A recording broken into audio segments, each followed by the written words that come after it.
తండ్రి, కుమారుడు, పరిశుద్ధాత్మ త్రియేక దేవుని నామం పేరట ఆమెన్. మన తండ్రి అయిన దేవుని నుండి, ప్రభు అయిన యేసుక్రీస్తు నుండి కృపా సమాధానములు మీకు కలుగునుగాక. ప్రియ విశ్వాసులారా, ఈ దినము ఒక సువిశేషమైనటువంటి ఘట్టంలో, ఋతువులో క్రైస్తవ ఈ కాలమానిక ప్రకారం మనం ప్రవేశిస్తూ ఉన్నాం. దీన్ని మనము అడ్వెంట్ లేక ప్రభువు రాకడ ఋతువు అని పిలుస్తాం. మనం ఇంకో మాటలో చెప్పాలంటే ప్రభువు రాకడ ఋతువు ప్రారంభం. దేవుని కృప దీనస్థితిలో ఉన్న వారికి నిరీక్షణ అనే ఈ అంశాన్ని మనం కలిసి ధ్యానం చేస్తాం. దేవుని కృప దీన స్థితిలో ఉన్న వారికి నిరీక్షణ అనేటువంటి అంశాన్ని ధ్యానం చేయడానికి మిమ్మల్ని ఆహ్వానిస్తూ ఉన్నాను. తత్సంబంధంగా పరిశుద్ధులైన లూకా వ్రాసిన సువార్త 1వ అధ్యాయము 49 నుంచి 53 వరకు మీకు చదివి వినిపిస్తాను. సర్వశక్తిమంతుడు నాకు గొప్ప కార్యములు చేశాను గనుక ఇది మొదలుకొని అన్ని తరముల వారు నన్ను ధన్యురాలని అందరు. ఆయన నామం పరిశుద్ధము. ఆయనకు భయపడు వారి మీద ఆయన కనికరము తరతరములుండును. ఆయన తన బాహువుతో పరాక్రమం చూపెను. వారి హృదయముల ఆలోచన విషయమై గర్విష్ఠులను చెదరగొట్టాను. సింహాసనముల నుండి బలవంతులను పడద్రోసి దీనులను ఎక్కించాను. ఆకలి కొనిన వారిని మంచి పదార్థములతో సంతృప్తిపరిచి ధనవంతులను వట్టి చేతులతో పంపివేశాను.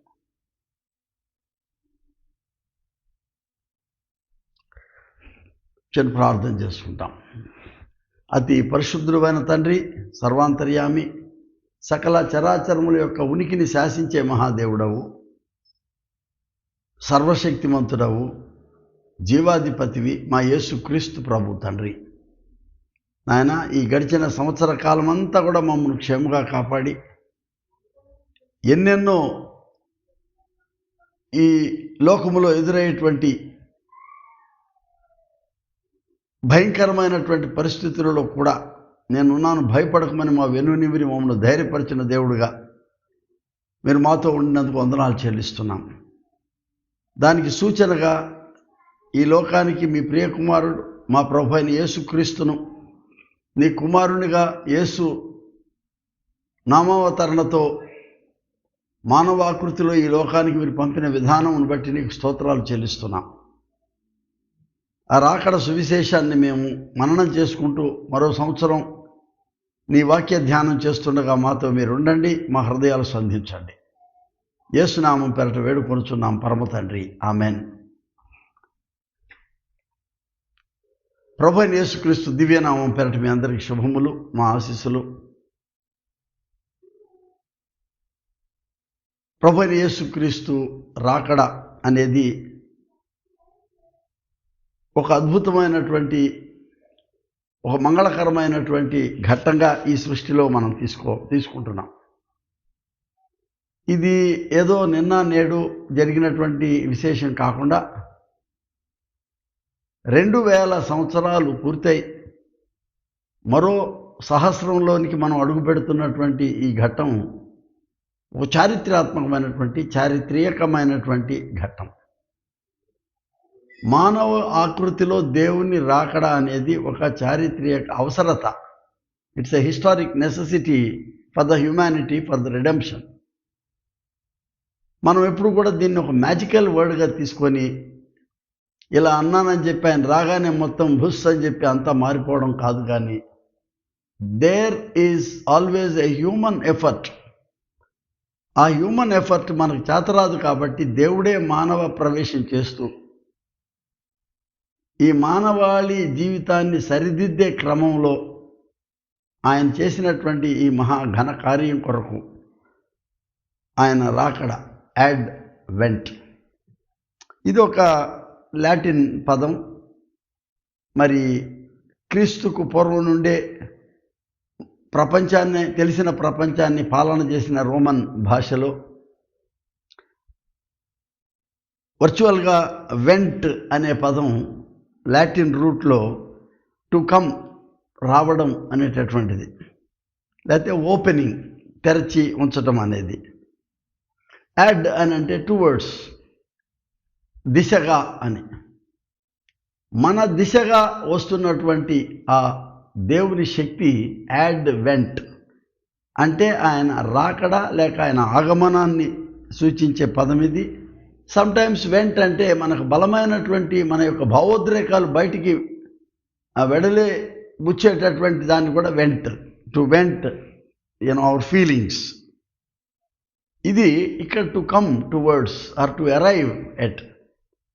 ఇది దేవుని రాకడను మానవ విధానంలో సూచించేదే యాడ్వెంట్గా దీన్ని పలుకుతూ ఉన్నారు. సాధారణ పదంగా మారిపోయింది ఇది.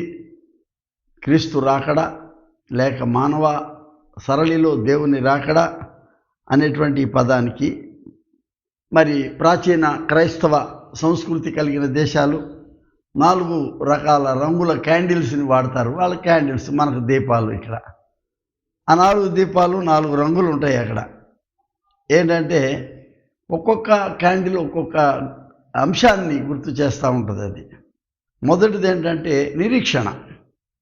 ఈ మొదటిది ఒక నిరీక్షణ ఏంటంటే దేవుని రాకడ అనేటటువంటిది. అంటే ఒక ప్రవచనాత్మకంగా ఆయన రాకడ గురించి యెషయా, ఇర్మియా, మీకా తదితరులు చెప్పినటువంటి సువిశేషము దాన్ని దేనికి సూచిస్తున్నారంటే మానవాళికి ఒక వినూత్నమైన నిర్మాణాత్మకమైన నిరీక్షణను సూచించేదానికి. కాబట్టి దీనికి ఈ వంకాయ రంగు అంటారు, పర్పుల్ కలర్ క్యాండిల్ని వాడడం కద్దు. తర్వాత మరొక వారం ఆదివారం నాడు శాంతి సమాధానాన్ని సూచించేటటువంటి క్యాండిల్ని మరలా ఇదే వంకాయ రంగుతో అంటే పర్పుల్ కలర్ క్యాండిల్ని వాడడం ఆ సాంప్రదాయం. మూడవది ఒక ఆనందాన్ని సూచించేటటువంటి అదేంటి రెసిలియంట్ జాయ్ అంటే ఒక నిరంతరమైనటువంటి ఆనందం. ఏదో ఇన్స్టాంటేనియస్ ఆనందం మళ్ళీ కరిగిపోయేది కాకుండా శాశ్వత ఆనందాన్ని ఇచ్చేటటువంటి ఆయన రాకడ సూచించేటటువంటి క్యాండిల్ని జనరల్గా దానికి పింక్ కలర్ వాడతాం, రోజా రంగు అంటాం మనం. చివరిది షెపర్డ్స్ క్యాండిల్ అంటారు, అంటే కాపరుల క్యాండిల్. దేవుని ప్రేమను సూచించేటటువంటి ఈ క్యాండిల్ తిరిగి మరలా ఈ క్యాండిల్ దేవుని ప్రేమకు పర్పుల్ కలర్ వాడుతున్నారు. ఇంకోటి ఉంది క్రైస్ట్ క్యాండిల్ అని అంటే ఇక పండగ దినాన్ని వెలిగించేటటువంటిది అది. 5వది తెల్ల క్యాండిల్ పెడతారు, ఏంజల్స్ క్యాండిల్ అనే పేరు కూడా ఉంటుంది దానికి. It encourages our hopeful waiting, వచ్చేటటువంటి మన మెస్సియా కొరకు నిరీక్షణతో ఎదురు చూసేటువంటిది. ఎ కరేజియస్ పీస్ మేకింగ్ అంటే శాంతిని మనము సమాధానాన్ని స్థితిలో చేయగలిగేటటువంటి క్రీస్తు సాధనాలుగా ఉండేదానికి ఈ యొక్క క్యాండిల్ వెలిగించేదానికి. ఇటువంటిది మనం చూస్తూ ఉన్నాం. ఆయన రాకడ దేన్ని నిర్దిష్టంగా సూచిస్తుందంటే ఇందాక మన అంశంలో చెప్పుకున్నట్లు దీనస్థితిలో ఉన్న వారికి నిరీక్షణ అంటే to identify himself with those lowly. ప్రపంచంలో ఎస్ట్రేంజ్ చేయబడిన లేకపోతే దూరంగా విసిరివేయబడిన అంచులలో ఉండేటటువంటి అంటే ఈ సమాజంలో కేంద్రాల్లో లేకుండా బయట ఉంచబడినటువంటి వాళ్ళందరికీ ఆయన చేయూతనిచ్చేదానికి, వాళ్ళని గుర్తించి నేనున్నాను మీకు అని ధైర్యం చెప్పేదానికి దేవుడి యొక్క రాకడ మానవ విధానంలో. రెండవది ఏంటంటే టు రైజ్ దెమ్, వారిని చేపెట్టి పైకి లేపి నిలవబెట్టేటటువంటి స్థిరత కలుగు చేసేటువంటి ఒక ఉద్దేశం. మూడవది ప్రాముఖ్యమైనది ఏంటంటే టు ట్రాన్స్ఫార్మ్ రాడికల్లీ, మానవ జీవితాన్ని తన విధానంలో పునర్రూపకల్పన చేసేదాని కొరకు, దైవ పునర్రూపకల్పన చేయడానికి ఆయన రాకడ ఈ భూమిపై ఒక నిర్దిష్టమైనటువంటి ఉద్దేశంతో ఆయన ఈ లోకానికి వచ్చాడు అనేది సూచించేదానికి కనబడతా ఉంది. ప్రియ స్నేహితులారా, ఈ క్రిస్మస్ అనేది మనం చూస్తే లూకా సువార్త ఒక ప్రామినెంట్ సువార్త క్రిస్మస్ కాలంలో. అంటే నేను నా వ్యక్తిగత దృక్పథంలో దేనికనంటే ఇందులో ఎక్కువ పాటలు ఉంటాయి. చిన్నప్పటి నుంచి నా బాల్యావస్థ నుంచి నేను ఇష్టపడింది, చాలామంది పిల్లలకి ఇష్టమైన సువార్త అయి ఉంటుంది ఇది. ఎందుకంటే ఇందులో రకరకాల పాటలు, పద్యాలు అని రకరకాల క్యారెక్టర్స్ ఉంటాయి ఇక్కడ. ఈ క్యారెక్టర్స్లో ఫస్ట్ ఏంటంటే దూతలు ఫస్ట్ ఇంపార్టెంట్ చెప్పాలి. ప్రిడామినెంట్ క్యారెక్టర్స్ అక్కడికి ఇక్కడికి దూతల దగ్గరికి, మరియమ్మ దగ్గరికి, కాపర్ల దగ్గరికి, జకరయ్య దగ్గరికి దూతలు రాకడం. రెండవది ఏంటంటే ఈ జ్ఞానులు తారను చూసుకుంటూ వెళ్ళడం అనేది ఒక అద్భుతమైనటువంటి అపూర్వమైన portrayal in the entire theme of salvation. కాపర్లు ఇన్నోసెంట్ పీపుల్, పామరులుగా వాళ్ళు రావడం అనేది అన్ని సండే స్కూల్స్లోనూ మనం దాన్ని డ్రమటైజ్ చేసి కొంచెం కామెడీ కలిపి చేస్తూ ఉంటాం. అదొక విచిత్రమైన క్యారెక్టరిస్టిక్ ఫీచర్. ఇందులో సీరియస్ క్యారెక్టర్స్ లైక్ జకరయ్య, ఎలిజబెత్ అనేది they strengthen the role of salvific event. యోహాను, బాప్తిజం ఇచ్చే యోహాను అంటే short term lived character but sacrificing character. అందులో మళ్ళా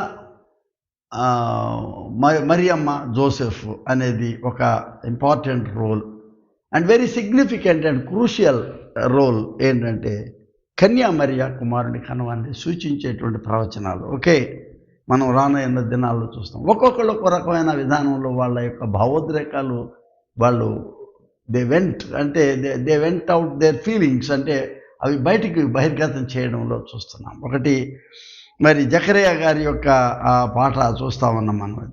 ప్రభు అయిన ఇశ్రాయేలు దేవుడు స్తుతించుగా కదా, తెలుగులో చక్కటి ఇశ్రాయేలీయుల దేవుడే ఎంతోనూ స్తుతినందును గాక పాట, అద్భుతమైన పాట అది. దాన్ని ఏమన్నారంటే బెనెడిక్టస్ అన్నారు. బెనెడిక్టస్ అంటే ఒక ధన్యకరమైనటువంటి విషయం అది, బెనెడిక్టోస్ అనేది. ఆ క్యాంటికల్స్ అంటారు వీటిని, ఈ యొక్క సంకీర్తనలు అనొచ్చు మనం. రెండవది మరియమ్మ వారి ఘనకీర్తన. దానికి ముందు యాక్చువల్గా ఎలిజబెత్ అమ్మ పాట పాడుతుంది మరియమ్మని ఇన్వైట్ చేస్తూ. మన దేశంలో పెద్ద కొత్త ఏం కాదు కదా, మన దేశంలో కూడా కురుక్షేత్రంలో అక్కడెక్కడ బావా ఈ అనుకుంటే పాటలు పాడేది ఉంది. అంటే ఆ సాంప్రదాయం ఉంది అక్కడ. ఒక రకమైన జానపద దూరంలో చూస్తే పద్య రూపేణ భావాలు ఎక్స్ప్రెస్ చేయటం అనేది. ఎలిజబెత్ అమ్మ చేసింది ట్రై బెనెడిక్టస్, 3 ఆశీర్వాదాలు, 3 ధన్యతల గురించి చెప్తుంది ఆవిడ మరియమ్మను సంబోధిస్తూ. తర్వాత ప్రాముఖ్యమైనది ఏంటంటే వెరీ క్రూషియల్, మేరీ మ్యాగ్నిఫికేట్ అంటే మరియమ్మ మ్యాగ్నిఫై చేయటం, ఘనకీర్తన, దేవుని సంస్తుతి చేసేటువంటి కీర్తన. తర్వాతది సుమియోను అనేటువంటి మహాభక్తుడు, వృద్ధుడు దేవాలయంలో ఉన్నప్పుడు అతని చేతికి యేసుబాలుడిని తీసుకెళ్తుంది మరియమ్మ ఇచ్చి. పెద్ద ఆయన దీవిస్తూ ఉన్నాడు. దాన్ని నంక్ డిమిటీస్ అన్నారు. డిమిటీస్ అంటే ఈవినింగ్ అయిపోయింది. నంక్ డెమిటీస్ అని అంటే సియోను, దాని నిష్కృతి లేదా దాన్ని ఏమంటారంటే వీడ్కోలు గీతం అని చెప్పాలి. అంటే దేవా నీ దాసుడిని నువ్వు ఇంకా ఇప్పుడు ఇక సమాధానంతో పోనిచ్చుచున్నావు. I am prepared now to go, thus far I have been waiting for you. నువ్వు వచ్చేసావు కదా, ఇక నేను చూసేశాను నిన్ను. ఇంకా ఎలా చూశానని తర్వాత కాలంలో మళ్ళీ దాన్ని ధ్యానం చేస్తాం. నేను చూశా కాబట్టి ఇక నేను సంతృప్తిగా ఐ గో, వీడ్కోలు, నంక్ డెమిటీస్.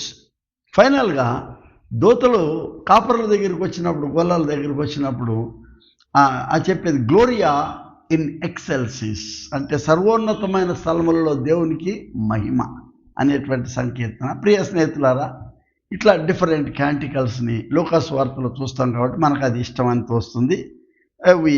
Already I have explain to you. This is about the advent. ఇది కాకుండా నేను మీకు చెప్పాలనుకున్నది ఏంటంటే కొన్ని ప్రాముఖ్యమైనటువంటి ఘట్టాలు ఈ అడ్వెంట్ కాలంలో చెప్పాల్సినటువంటి విషయాలు ఏంటంటే, మన ఎంటైర్ ఈ క్రీస్తు రాకడకు ముందు ఉన్నటువంటి సెట్టింగ్ గురించి మాట్లాడితే క్లుప్తంగా గబగబా చెప్తాను. గ్రీకో రోమన్ వరల్డ్ పరిచయం కాకపూర్వం, అంటే గ్రీకులు రోమన్లు ప్రపంచాన్ని ఏలుబడి చేయకపోర్వం, అంటే అప్పటి నోన్ వరల్డ్ గురించి చేయకపోర్వం 4 లేక 3 స్ట్రాంగ్ ప్రభుత్వాలు రావడాన్ని మనం చూస్తున్నాం. అదేంటంటే దాదాపుగా క్రీస్తుకు పూర్వం 550 సంవత్సరాల పూర్వం నుండి బబులోను వాళ్ళు ఈ యొక్క దేశాన్ని పాలించటం, దాని తర్వాత పర్షియా వాళ్ళు అప్పటి నోన్ వరల్డ్ని పాలించడం చూస్తున్నాం మనం. అందుకే బబులోను పాలన ఏమన్నారంటే స్వర్ణయుగం అన్నారు. బహుశా వాళ్ళు చాలా బలవంతులు, ఆ దినాల్లో ధనవంతులు కాబట్టి మంచి రిఫార్మ్స్ తెచ్చి ఉండొచ్చు, వాళ్ళ ఏలుబడిలో హింసలు తక్కువ ఉండొచ్చు, స్వర్ణయుగం అన్నారు దాన్ని. పర్షియా పాలన చేసేటప్పుడు దాన్ని రజిత కాలం అని అన్నారు దాన్ని. సైరస్ పాలన, సైరస్ 1, సైరస్ 2 అంటే కోరేష్ 1, కోరేష్ 2 వాళ్ళు.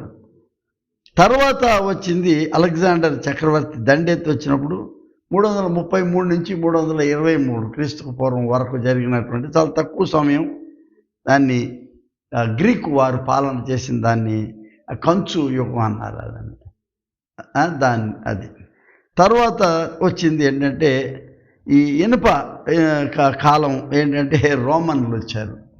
మరి కాలం వాళ్ళు కఠినమైన పనులు చేయించే దాని గురించి వచ్చిందా, లేకపోతే ఏదో కాలక్రమేణా బంగారం రచితం కొంచెం తర్వాత అని అన్నారో తెలియదు మనకు. కానీ మరి దీన్ని ఐరన్ యుగం అన్నారు. అంటే క్రీస్తుకు పూర్వం 44 నుంచి క్రీస్తు తర్వాత 476 సంవత్సరాలు వరకు వాళ్ళ ఏలుబడిని, రోమన్ ఏలుబడిని మనం చూస్తూ వచ్చాము.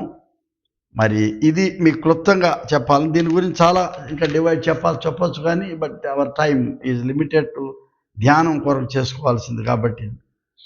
ఈ కాలక్రమేణా యూదా మతము ఇన్ని వందల సంవత్సరాల నుంచి అనేకుల చేత కొట్టబడి, అటు ఇటు పాలన చేయబడి, తరుమబడి, చెదరగొట్టబడి, జల్లెడ కొట్టబడినటువంటి కాలంలో దేవాలయం సన్నగిల్లిపోయింది ఆరాధన నిజం చెప్పాలంటే. కానీ కొన్ని కాలాల్లో కొంత ఫ్రీడమ్ ఇచ్చారు, వీళ్ళు మీ ఆరాధన చేసుకోండి దేవాలయాల్లో అని. అప్పుడు ప్రాముఖ్యమైన వాళ్ళు ఉన్నారు, అందులో పరిసయ్యులు అనేవాళ్ళు ఉన్నారు అక్కడ.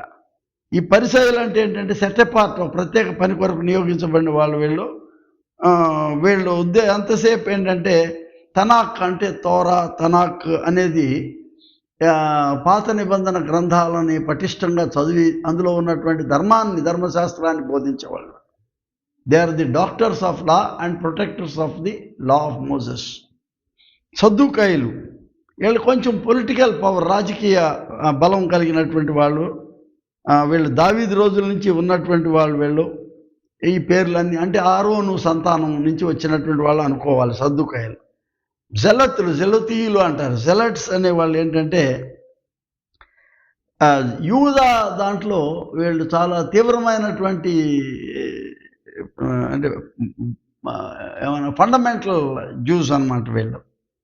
అంటే ఫెనటిక్ జ్యూస్ లాగా అనమాట. చాలా వైలెంట్గా ఉంటారు. అక్కడెందుకు కూర్చున్నావు అని అంటారు అనమాట. అంటే ఏంటంటే నువ్వు కూర్చోకూడదు అంటే నెమ్మదిగా చెప్పేది కాదు. అక్కడ కూర్చున్నందువల్ల వచ్చే నష్టం లేదు అక్కడ. కానీ సైమన్ ప్రభు శిష్యుల్లో ఒకడు ఉన్నాడు, సైమన్ ది జెలట్ అని ఒకడు ఉన్నాడు, సీమోను జలతీయుడు అని సీమోను ఒకడు. ఎస్సీనులు డెడ్ సీ దగ్గర వాళ్ళు తీవ్రమైనటువంటి మునిపొంగు లాంటి వాళ్ళు అనుకోవాలి. అన్నీ వదిలిపెట్టేసి ప్రీస్ట్స్ ఉన్నారు, హెరోదీయులు ఉన్నారు. అంటే హెరోద్ కోర్టులో ఉండిట్లో వచ్చి స్పైస్ అనమాట, ఏం జరుగుతుంది గూఢచారులు చూసేళ్ళాం. ఈ చాలామంది చూస్తున్నాం మనం. ప్రియ విశ్వాసులారా, ఈ దినము చదవబడిన పాఠాల్లో మెస్సియా రాకడను సూచించడానికి ముందు నుంచి వస్తే మనం మోషే పుట్టుక నుంచి మొదలుపెట్టారు ఈ స్టోరీని. ఎలా ఇబ్రియుల్లో నుంచి ఒకడిని చిన్న బాలుడు రక్షించబడడం, ఫరో రాజకుమారి అతన్ని పెంచి పెద్ద చేసి అతను ఈ ఐగుప్తులో దాస్యత్వంలో ఉన్న హెబ్రీయుల యొక్క రక్షకుడిగా అతన్ని ఎలా దేవుడు రూపొందించాడనే చారిత్రాత్మకమైన ఘట్టం. అంటే ది హిస్టరీ ఆఫ్ సాల్వేషన్ చాలా స్పష్టంగా మనకు కనబడేది అక్కడి నుంచి. అంటే మోషే రాకడి నుంచి మనం స్పష్టంగా ఇదమితంగా ఒక చరిత్రను మనం, నిర్మాణాత్మక చరిత్రను మనం చూస్తున్నాం.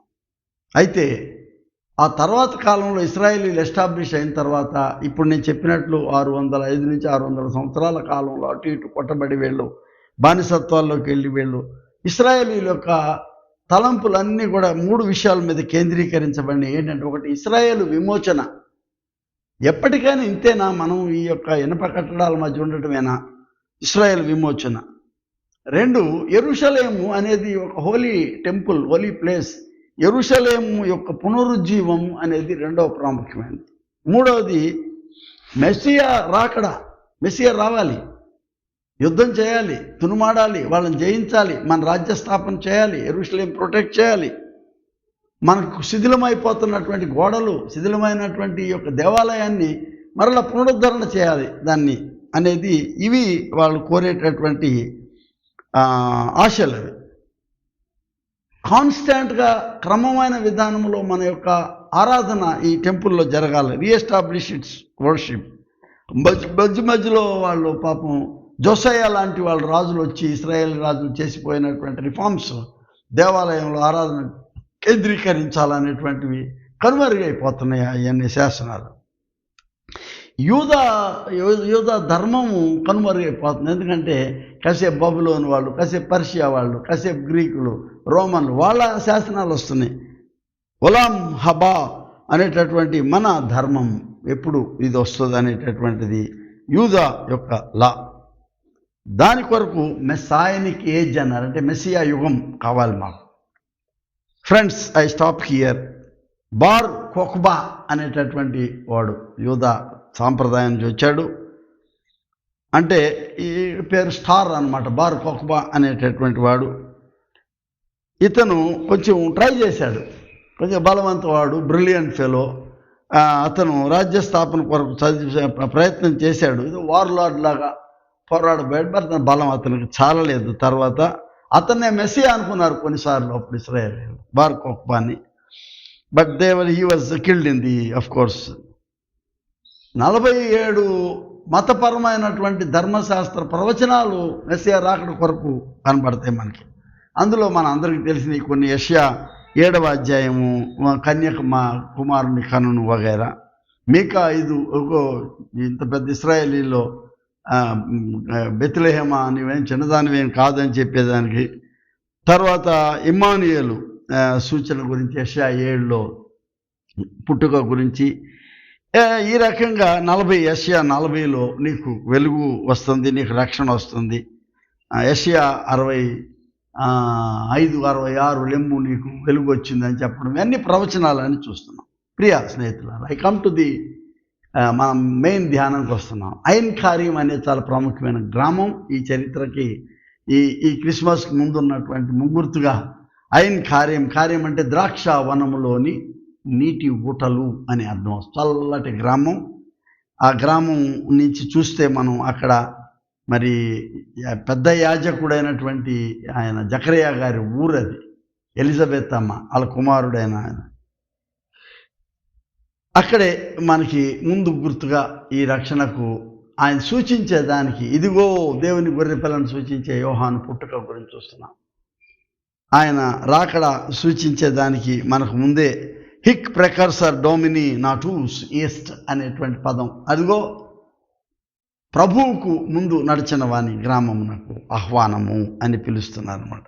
హిక్ ప్రెకర్సర్ డోమిని నాటూస్ ఈస్ట్ లాటిన్లో. ఈ చరిత్ర ప్రారంభంలోనే మరియమ్మ వారి దగ్గరికి దేవదూత రావడం, గబ్రియేలు దూత రావడం, చెప్పగానే కుమారి నీకు శుభం అని చెప్పగానే భయపడకమని. ఎందుకు భయపడదండి? చిన్నపిల్ల ఎందుకు భయపడదు? ఫస్ట్ ఏంటంటే నాట్ హ్యూమన్, ఆయన రెక్కలు అంటున్నారు కదా దేవదూతకు. ఒకవేళ రెక్కలు ఉంటే భయపడాలి కదా, ఎందుకంటే నాట్ నార్మల్ పొజిషన్. కానీ చివరిలో ఏముంటుందంటే ఇదే సిద్ధించునుగాక, నీ చిత్తమే ఈ దేవుని చిత్తం సిద్ధించునుగాక అని. ఫియట్ లుక్స్ అన్నారు దాన్ని. ఫియట్ లుక్స్ లాటిన్లో దేవుని చిత్తము నెరవేరబడడానికి లెట్ దేర్ బి లైట్ అని అర్థం. ఫియట్ లుక్స్ అంటే original meaning let there be light అంటే వెలుగు కలుగుగాక అని, అలాగే చిత్తము కలుగుగాక అని అంటుంది మరియమ్మ వారి యొక్క హ్యూమిలిటీ. ఓకే, ఈ యొక్క మహా దర్శన భాగ్యంలో ఎలిజబెత్ అమ్మ మరియమ్మని దీవించి 3 ధన్యతలు చెప్పింది. అమ్మ, స్త్రీలలో నీవు గొప్పదానివి, ఇంత ఘనమైనది ఎవరు లేరు అని చెప్పి. ఇంకో మాట ఏముంటుందండి, గర్భఫలము ఆశీర్వదించబడును.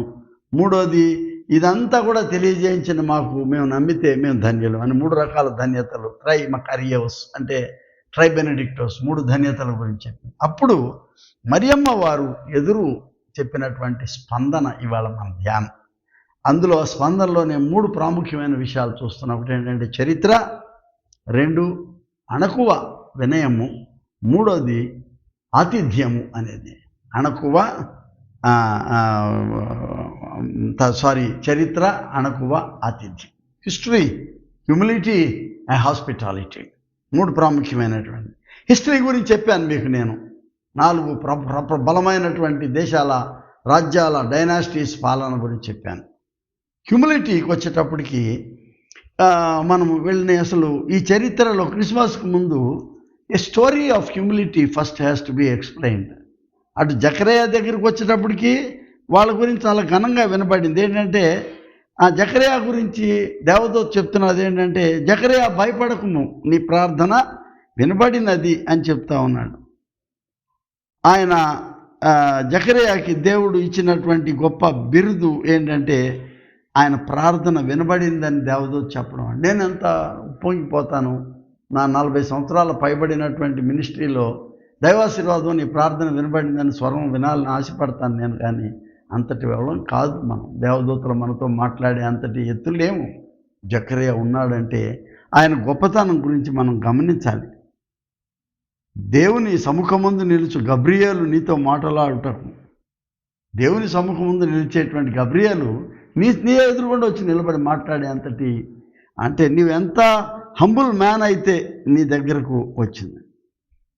అట్లాగే ఇందులో మరియమ్మ వారి దగ్గరికి వచ్చినప్పుడు కూడా దూత ఏం చెప్తుంది, భయపడకుము అని చెప్తా ఉన్నది. ఎందుకు? మరియమ్మతో చెప్పి ఈ శుభవచనం చెప్పడానికి నేను వచ్చానన్న. మళ్ళీ దేవుని సముఖం నుంచి వచ్చినటువంటి దేవదూత. అంటే a translation of the message of God has been conveyed to these people who are worthy to receive and to listen to the voice of God. మన అందరికీ అంత తేలిక కాదు. రకరకాల మనుషులు చెప్తారు, నేను అంత తొందరగా ఆయన్ని వినే మనిషిని కాదు నేను. కానీ ఈ విషయంలో స్పష్టంగా ఉందంటే దేవుడు మాట్లాడడం ఈ వీళ్ళ ద్వారా, ఈ దూత channel of the message of God. మరియమ్మ వారితో చెప్తాం, అంత గొప్ప message, the crux of the whole salvific gospel. మరియమ్మ వారికి చెప్పడం అనేది ఏంటంటే, నీవు దేవుని కృపను పొందితివి కదా. ఈ టైటిల్ ఏంటి ఇవాళ మనకు? దేవుని కృప. ఎవరు పొందుకున్నారంటే మరియమ్మ వారు దేవుని కృపను పొందినటువంటి స్త్రీగా. ఈ మధ్యకాలంలో మరి పోపు లియో III గారు చెప్పినటువంటి ఆ మెసేజ్ కొంచెం కలవరం కలుగు చేసింది కథోలిక్ సంఘానికి. నేనేం పెద్దగా ఆశ్చర్యపోలేదు. ఎందుకంటే ఏదో ఒక రోజు మళ్ళా వ్యూ జరగాల ఈ విశ్వాసం అనేది. ఏదో నైసియా, ఎఫెసస్, కల్సిడన్లో జరిగిన సభలతోనే కాకుండా ఇది నిరంతరము ఒక చర్చ విశ్వాసం గురించిన జరుగుతుంటేనే మన చర్చ శుద్ధీకరించబడుతుంది, మన విశ్వాసం అనేది నా తపన. ఇక్కడ మరియమ్మ వారిని ఏంటంటే ఆమెని రిడీమర్గా, అంటే యేసు ద్వారానే రక్షణ, యేసే రక్షకుడు అనేటువంటి ఈ ఇదమితమైనటువంటి ఈ విశ్వాసానికి పక్కన ఇంకొకరిని చేర్చడం బైబిల్లో అక్కడ కనబడదు. కానీ వ్యావహారికంగా, ప్రామాణికంగా కాదు, వ్యావహారికంగా మెల్లమెల్లగా కొన్ని వందల సంవత్సరాల నుంచి మరియమ్మ వారు బాలుని పట్టుకొని నుంచోనే బొమ్మలే పెద్దగా అయిపోయింది. లేకపోతే మరియమ్మ గారు యేసు బాలుని చేతిలో, యేసు శిలువ నుంచి దించిన యేసుని పైటి, ఇటువంటి బొమ్మలకి ఎక్కువ ప్రాముఖ్యత ఈ రెనెసాన్స్ పీరియడ్ తర్వాత, అంటే 16వ శతాబ్దం నుంచి a great renewal learning period నుంచి ఇది ప్రారంభమైందని నేను అనుకుంటున్నాను. నేను ఖచ్చితంగా, యూ కెన్ కరెక్ట్ మీ. కానీ ఆదిలో ఎక్కడా కూడా వేరే ప్రస్తావన రాదు. యేసు ద్వారానే, నా ద్వారా తప్ప ఎవడు తండ్రి యొద్దకు ఎక్కిపోలేడు.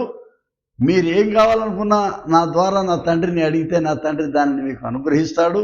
నా నామం పేరట మీరు ప్రార్థన చేయండి, నేను తండ్రి యొద్దకు ఎక్కిపోవలేను. అక్కడ ఆయన ఉత్తరవాదిగా ఉండినటువంటి ఈ యొక్క ప్రస్తావనలు అన్నీ కూడా యేసు కేంద్రితమైన ప్రస్తావనలు కనబడతాయి, కానీ వేరే మనిషిది రాదు. కానీ నేను ఒకటి ఒప్పుకుంటా, ఏంటంటే డెఫినెట్లీ షీ ఈజ్ దేవమాత, థియోటోకోస్.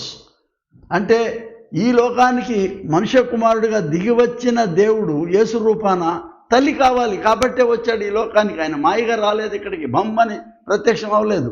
ఒక తల్లి గర్భాన, కన్యా గర్భాన, ఒక పవిత్రమైనటువంటి గర్భం ద్వారా వచ్చాడు. కాబట్టి ఆ పవిత్రతను అంతరించుకున్నటువంటి స్త్రీగా మరియమ్మ ధన్యురాలు, చాలా ఘనత వహించినటువంటి. అందుకే స్త్రీలలో నీవు ఆశీర్వదించబడిన దానవు అన్నదాన్ని. You are the superlative, you are the sublime, you are the noble women among all the women, those who are born before you and after you, నభూతో న భవిష్యత్. ఎందుకు అని అంటే ఆమెలో ఉన్న హ్యూమిలిటీ ఏంటంటే ఇందాక నేను చెప్పాను, ఫియట్ లుక్స్ అంటే ఈ లాటిన్ పదం నుంచి నీ చిత్తమే అక్కడ జరుగును గాక అనేటటువంటి పదాన్ని మరియమ్మ వారు వాడడం అనేది మనం అక్కడ చూస్తూ ఉన్నాం. పరిశుద్ధాత్మ నీ మీదికి దిగివచ్చినప్పుడు, సర్వశక్తిని శక్తి నిన్ను కమ్ముకున్నప్పుడు, అప్పుడు ఆమె చెప్పింది ఏంటంటే నీ చిత్తమే ఇక్కడ జరుగును గాక అని, నీ మాట చొప్పున నాకు జరుగును, నీ మాట చొప్పున నాకు జరుగును. What a Sublime humility. పూర్తిగా తను తాను దేవునికి సమర్పించుకున్న ఆ జీవితాన్ని, హ్యూమిలిటీని మనం చూస్తున్నాం అక్కడ. మనం నీ మాట చొప్పున, in accordance to the will of God, in accordance to the purpose of God, Mary was moulded. మరియా ఆమె మలచబడినటువంటి ఒక గొప్ప హంబుల్ పర్సన్ని చూస్తున్నది. Who am I that the mother of my lord should visit me అని ఆమె ఎలిజబెత్ ఆమె, నా ప్రభు తల్లి నా యుద్ధకు వచ్చుటకి ఎలాగ సంపాదన. అది మరేమో తెలియదు, తెలిసి గంభీరంగా ప్రవర్తించడం లేదా. అమాయకంగానే కొడుకు దగ్గరికి వెళ్ళింది. అయ్యా అక్కడ ద్రాక్షరసం అయిపోయిందంట అంటే అర్థం ఏంటి, నువ్వు పోయేళ్ళేమన్నా ఒక పేపర్ తీసుకొని రా అని చెప్తుందో లేదు. అంతేగా నువ్వు మాయ చేస్తావు, నువ్వు మంత్రం చేస్తావు అని రాలేదు అక్కడికి. She was innocent woman. అది కాబట్టి the gospel of Luke begins ఈ దేవుని చేత అర్హులు అనిపించుకున్నటువంటి ఈ క్యారెక్టర్స్ దగ్గరికి రావడంలో, అందులో మరియమ్మని దేవుడు ఎంచుకొనడం అనేటటువంటిది గణనీయమైనటువంటి ఈ సువార్త మనం చూస్తున్నాం. తర్వాత ది హాస్పిటాలిటీ అనేది అక్కడ, అందులోని ఎలిజబెత్ అమ్మ దగ్గర చూస్తున్నాం. నా ప్రభు తల్లి నా యుద్ధకు వచ్చుటాన్ని పిలిచింది. 3 నెలలు ఉందంట మరియమ్మ ఆవిడ దగ్గర సేవ చేయడానికి. ముందు తన ప్రయారిటీ కాదు, ఎలిజబెత్ అమ్మ ప్రయారిటీ ముందు. ఆమె సేవ చేసి ఆమె కుమారుడు కలిగిన తర్వాత అప్పుడు మెల్లగా తన గ్రామానికి ఆమె వెళ్ళిపోయినట్టుంది అక్కడ. It's an individual experience of Mary, but it is spread to the universal experience. సార్వత్రిక మానవ సమాజానికి పంచబడినటువంటి ఆమె అణకువతో కూడిన, వినయంతో కూడిన అనుభవం. It has become a community experience, it has become a universal experience. సార్వత్రిక అనుభవంగా నేర్చుకోవాల్సిందిగా మనం చూస్తున్నాం అక్కడ. అఫ్ కోర్స్ ఇది మనం చూస్తాం, దెబోరా బారాక్ పాటలో కూడా ఇదే మాటలు కనబడతాయి, మరియమ్మ వారి ఘనకీర్తనది. అపోక్రిఫా మన గ్రంథంలో ఉండదు, కానీ ప్రత్యేకపరచబడినటువంటి అపోక్రిఫా గ్రంథంలో కూడా ఇంటర్ టెస్టమెంటల్ పీరియడ్లో జూడిత్తులో కూడా 13వ అధ్యాయంలో ఈ సంకీర్తన ఉంటుంది. ఇట్లాగే మరియమ్మ వారి లాగానే ఆమె కూడా హోలో అని చంపిన తర్వాత ఈ పాట పాడడం చూస్తున్నాం. మనం ఏమీ కాని చోట మనం దేవుని ప్రజలయ్యాం అనేటువంటిది ఒక గొప్ప విషయం. ప్రియ స్నేహితులారా, హాస్పిటాలిటీ. ఎలిజబెత్ అమ్మ మరియమ్మను ఆమె గృహంలో ఆహ్వానించింది, 3 నెలలు ఉన్నది సరే అని. వెరాజ్ మేరీ ఆర్ మరియా has accepted to extend the hospitality to the salvation itself, personified salvation. వ్యక్తీకరించబడిన ఈ రక్షణను తన గర్భంలో ఆమె 9 నెలల పాటు ఆమె నిలువరింపజేసుకునేటువంటి ఆ మహాభాగ్యాన్ని ఒక్క మరియమ్మకే దక్కిందని. ఎవడు ఈ లోకంలో యూట్యూబ్లో ఎన్ని కథలు మాట్లాడినా, ఎంత తక్కువ మాట్లాడినా నేను దాని విషయంలో నేను కామెంటే చేయను, ఎందుకంటే అది అజ్ఞానం. దాన్ని నీవు పోయి ఆ అజ్ఞానాన్ని నువ్వు విడదీయలేవు. దేవుడే ఆయన వాళ్ళకి ఆ రెవల్యూషన్ ఇవ్వాలని కోరుకుంటున్నాను తప్ప. బట్ దిస్ డివైన్ హాస్పిటాలిటీ, దేవునిని తన గర్భంలో ఇముడ్చుకొని తన గర్భంలో ఒక పసి కందుగా ఆమె శిశువుని తను పెంచుకోవడానికి తనకు ఒక అవకాశం దేవుడు ఇచ్చాడు అనేది. It is not just an industry to make an article, ఆ కమోడిటీ, ఒక వస్తువును తయారు చేయడం కాదు. బట్ 9 నెలలు తను దేవుడితో ఒక రకమైనటువంటి ఆధ్యాత్మికమైన, ఒక మర్మభరితమైనటువంటి, ఒక మిస్టికల్ ఎక్స్పీరియన్స్ని తాను పొందుకుంటూ దినదినము ఒక నూతన అనుభవంతో తన శిశువుని తను పెంచుకుంటూ వచ్చిందన్న ఆర్తితో. ఎంత గొప్ప! దేని కొరకయ్యా అంటే ఈమె గొప్పతనం కాదు. తర్వాత it is for the sake of marginalised people, మార్జిన్స్లోకి తోసేసిన వాళ్ళని, estranged people, ostracised people, exploited people, గాయపరచబడిన వాళ్ళ కొరకు వాళ్ళని ఆదుకునేదానికి వాళ్ళకు దేవుడు దిగి వచ్చాడని నమ్మినటువంటి తల్లిగా, నమ్మిన స్త్రీగా ఆమె యొక్క భయంగా, అంటే భయం అంటే చంపేస్తారని కాదు, భక్తి మీరినటువంటి భక్తి కలిగినటువంటి ఆమె ఈ శిశువుని దినదినం ఒక పవిత్రతతో కూడినటువంటి అనుబంధం ఇక్కడ మరియమ్మలో మనకు కనబడతా ఉంది. ఇక్కడ ఇవాళ సర్వమానవాళిలో అణచివేయబడిన, ద్రొక్కబడిన, హింసించబడిన, నోరు ఎత్తలేకుండా వాళ్ళని నొక్కివేయబడినటువంటి, విసర్జించబడిన ఆ సమాజాల కొరకు దేవుడు వస్తాడని, నీ దేవుడు వస్తాడు రక్షించడానికి. God will come to liberate them. ఆనాడు మోషేని లేపి ఐగుప్తీయులను లేవనెత్తినట్టు ఇప్పుడు God comes as Messiah to liberate the entire humanity.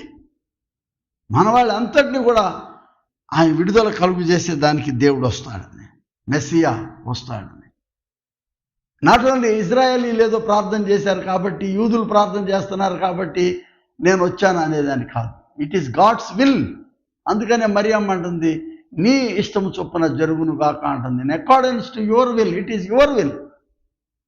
అందుకే ప్రభు నేర్పిన ప్రార్థనలు ఏమంటాడు, నీ చిత్తము సిద్ధించు, నీ చిత్తము నెరవేరును గాక భూమిపైన అని.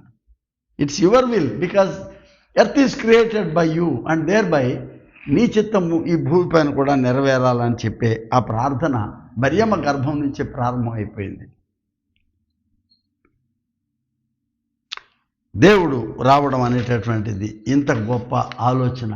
ప్రియ స్నేహితులారా, భూమిపైన మనం నేర్చుకోవాల్సినటువంటి విధులు ఒకటేంటంటే, దేవుని రాకడలో వాక్యం ప్రవేశించింది ఇక్కడికి. దేవుని అంతర్లీనమైనటువంటి ఆ మేధస్సు నుంచి ప్రారంభమైంది. ఏ వాక్యం అయితే ఈ భూలోకాలన్నీ, స్వర్లోకాలన్నిటిలోనూ కూడా ఆయన వెలుగు కలుగునుగాక, లెట్ దేర్ బి లైట్, ఇందాక నన్ను ఫియట్ లుక్స్, ఈ వెలుగు కలిగేదాన్ని ఆయన చెప్పినటువంటి మాట,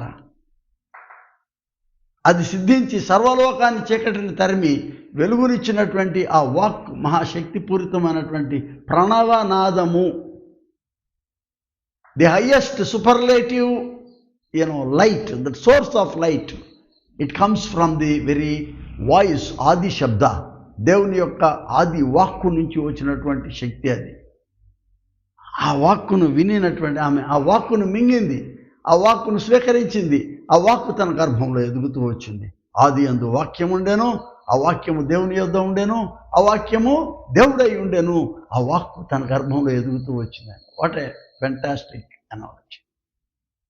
ఆ వాక్కును కంటైన్ చేసుకోవడం అనేటటువంటిది, it's not mere container, but it is a very precious and holy womb of Mary. Mariyamma యొక్క పవిత్రమైన ఆ గర్భంలో ఆ పవిత్ర వాక్కును ఆవిడ నిలువరింపజేసుకొని సర్వలోకానికి ఒక రక్షణ అందించేదానికి ఆవిడ వచ్చింది ఇక్కడికి. డివైన్ విజిటేషన్ మన దేశంలో ఈ కాంటెక్స్ట్ మనం చూడాలి.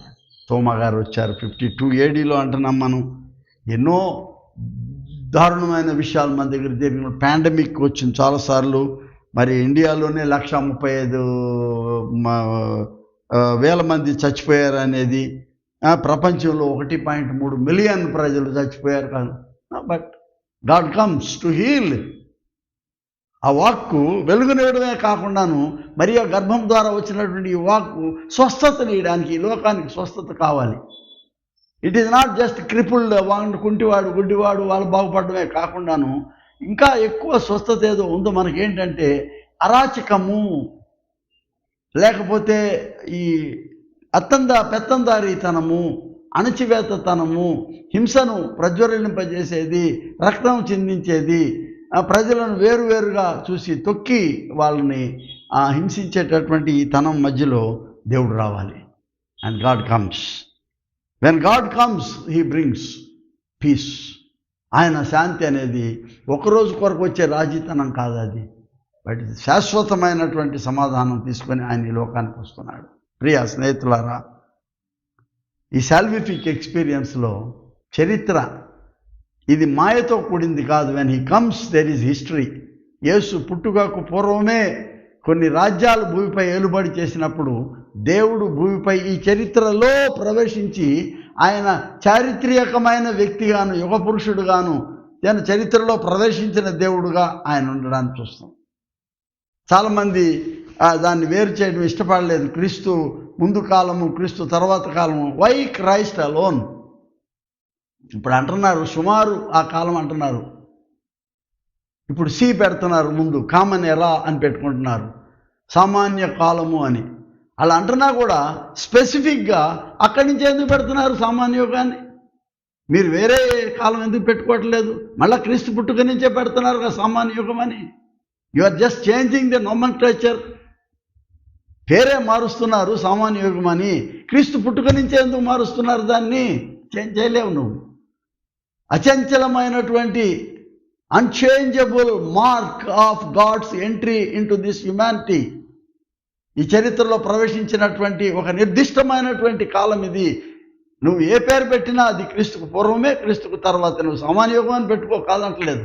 కానీ క్రీస్తుని సూచించేవి నువ్వు చెప్తున్నావు దాన్ని. అదే కాలం కదా నువ్వు చెప్పేది. One who comes to divide this history, to establish his history. తన చరిత్ర స్థాపన జరుగుతూ ఉంది ఈ మానవాళికి. ఎక్కడి నుంచి అంటే మరియమ్మ గర్భము ద్వారా.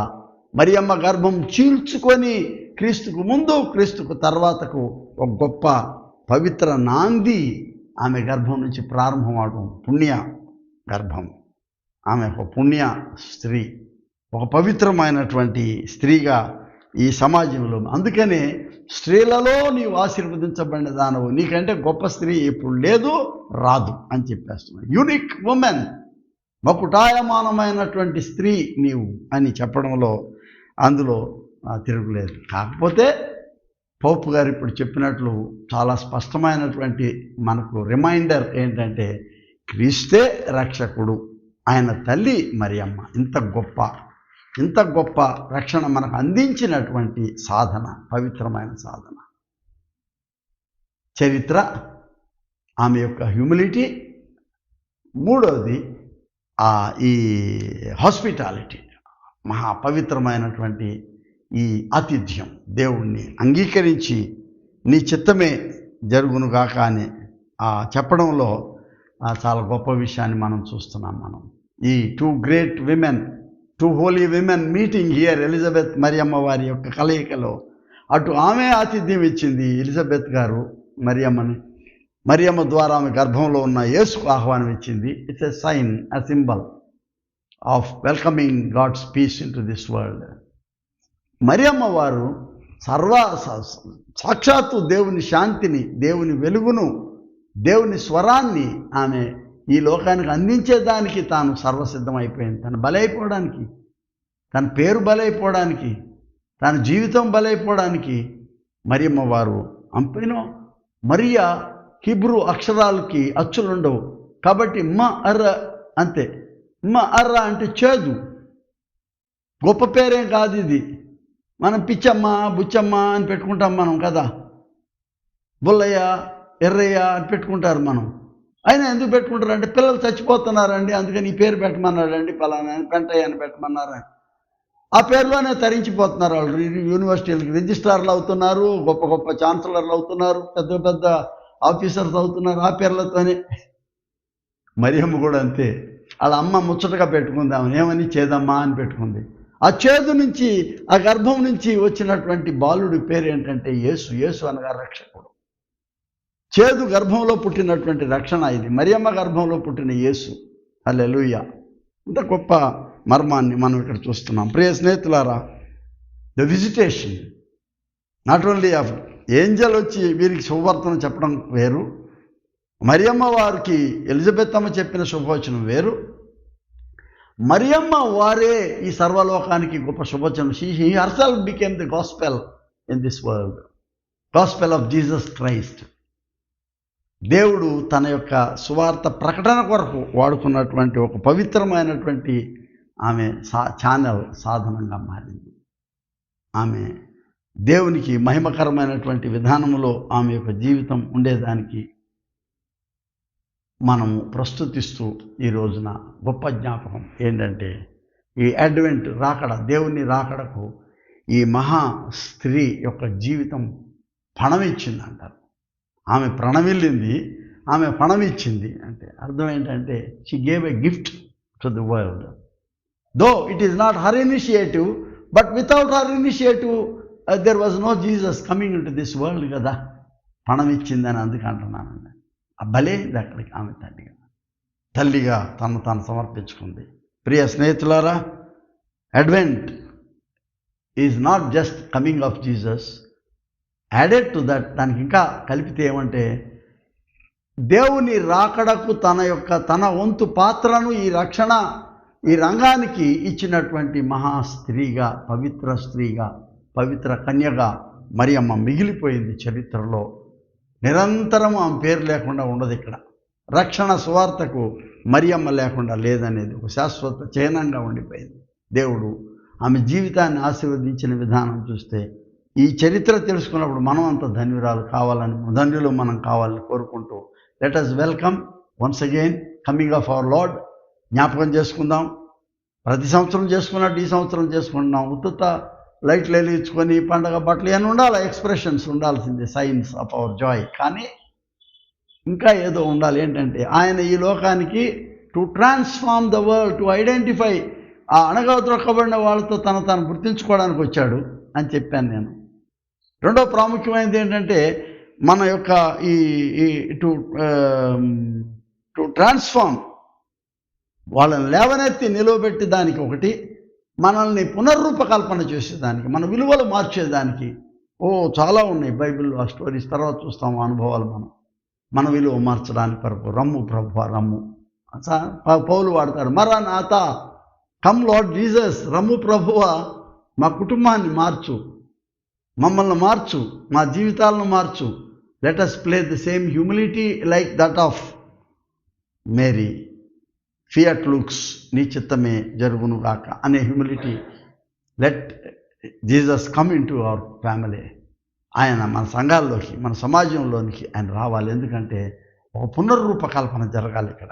క్రీస్తుతో కూడిన వెలుగు, క్రీస్తుతో కూడిన సమాధానం, క్రీస్తుతో కూడిన భాషణ, ఆ భావ ప్రకటన, క్రీస్తుతో కూడిన మహిమ మన మధ్యకు రావాలి. లెట్ us ప్రే. అడ్వెంట్ సమయంలో ఒక ప్రత్యేక ప్రార్థన మనం చేస్తున్నాం. మీ కుటుంబాల కొరకు నేను చేస్తున్న ప్రార్థన మీరు ఆమెను చెప్పే ముందు ఏకీభవించండి. సర్వోన్నతుడా, పరిశుద్ధుడా, గొప్ప దేవ, నమ్మదగిన దేవ, మహిమాన్వితుడా, దూతలు, మహాదూతలు, శరూపులు, గెరూపులు, ఈ భూమిపై ఉన్న భక్తులు, విశ్వాసులు అందరూ కూడా నిన్ను స్తుతించేటటువంటి ఈ పరిశుద్ధ సంకీర్తనలతో మేము కూడా ప్రభువా చేరి నిన్ను స్తుతించేదానికి ఒక గొప్ప తరుణం ఇచ్చారు. వందనాలు చెల్లిస్తున్నాం. ఈ ఆగమన కాలం మీరు భూమిపై ఏతించినటువంటి ఈ రాకడ కాలాన్ని మేము గుర్తు చేసుకొని మరొకసారి నీ పాద సన్నిధిలో చేరాం ప్రభువా. రమ్ము ప్రభువా, మరనాథ ఇంటూ అవర్ ఫ్యామిలీస్, మరనాథ ఇంటూ అవర్ కమ్యూనిటీస్, మరనాథ ఇంటూ అవర్ హార్ట్స్. మా గుండెలలోనికి దిగిరమ్ము ప్రభువా, మమ్మల్ని వెలిగింప దిగిరమ్ము, మా జీవితాలు పునరుజ్జీవం చేయడానికి దిగిరమ్ము, మా జీవితాలు పునర్రూపకల్పన చేయడానికి దిగిరమ్ము. మమ్మును, మా బిడ్డలను దీవించండి. ఈ దినం మరింత ప్రత్యేకంగా మా తల్లులందరి కొరకు ప్రార్థన చేస్తున్నాం, మా కుటుంబాల్లో ఉన్న అమ్మలందరి కొరకు. ఎందుకంటే నేను అమ్మ లేకపోతే నేను పుట్టుండేవాడిని కాదు. కాబట్టి నా అమ్మ కొరకు, అమ్మ గర్భవేదన కొరకు నేను ప్రార్థన చేస్తూ స్తుతిస్తున్నాను. They're all holy people to me. They're all angels to me, Lord. In the same manner of Mary, Mariyamma వారి బాటలో మా తల్లులందరూ మా కుటుంబాల్లో ఉన్న వాళ్ళందరినీ మీరు దీవించండి, ఆశీర్వదించండి. వాళ్ళు కూడా ధన్యులే కదా ప్రభా, నీ చేతితో ప్రభా. మా కుటుంబాలను పునర్రూపకల్పన చేయడానికి దిగిరమ్ము. ఈ పండుగ రాబోయేటువంటి ఈ పండుగ దినాలన్నీ కూడా ప్రభా మా జీవితాలకు సువిశేషంగా ఉండేదానికి ఒక చారిత్రాత్మకమైనటువంటి పునర్రూపకల్పన మా కుటుంబాలకి, మా సంఘాలకి జరుగులాగున మీరు దిగిరమ్మని యేసునామం పేరట వేడుకొనుచున్నాము తండ్రి, ఆమెన్. మన తండ్రి అయిన దేవుని నుండి ప్రభువైన యేసుక్రీస్తు నుండి కృపా సమాధానములు నీకు సదా తోడై ఉండును గాక, ఆమెన్.